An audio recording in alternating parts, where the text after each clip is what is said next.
Wait, where's my cast of almost kinda racist robots? I was expecting Mega Man 5, dadburn it, not Mega Man The heck's a Terra? Their names don't even end in man. There's a Pluto. Alright, just calm down, folks. You don't need to call Neil deGrasse Tyson to represent in here. He's got his hands full with Sir Isaac. I sure look like Al Yankovic, don't I, Newt?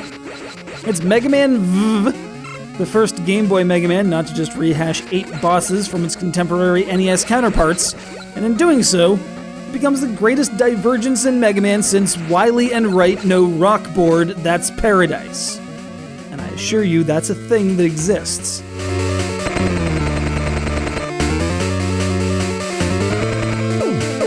Here's another divergence. There's actually some discernible plot on the cartridge itself.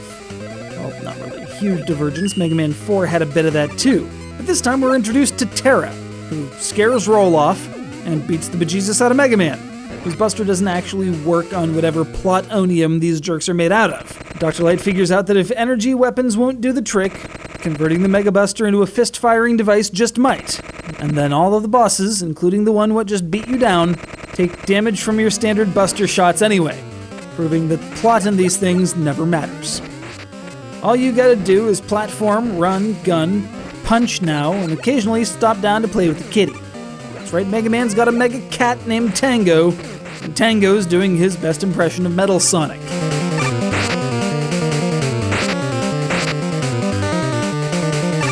The 4 and 4 boss structure returns, but with planets this time, which means the actual weapons and any logic you might have tried to apply in previous games is officially out the window.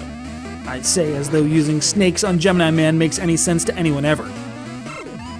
By not being limited to a hard and fast noun or adjective for a theme, though, you find some more risks and interesting mechanics throughout these stages.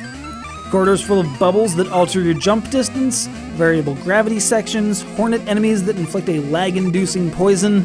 There's some impressive creativity going on here, and the graphics and soundtrack certainly pull their weight in pulling off the whole package.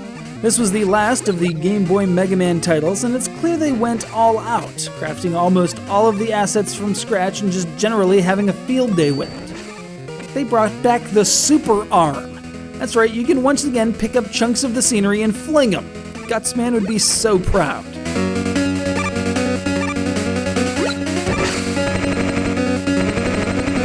Mega Man never really got the attention it deserved, mostly because it didn't have familiar faces, it was never widely available, much like the later and much sought-after Disney games like DuckTales 2, and the Game Boy was languishing in its pre-Pokemon slump.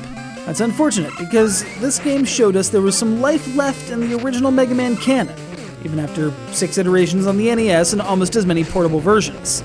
And now, fortunately, you can enjoy the magic and the privacy of your own 3DS, thereby satisfying the need for that Game Boy Mega Man Anniversary Collection we were promised a decade ago, but which never saw the light of day.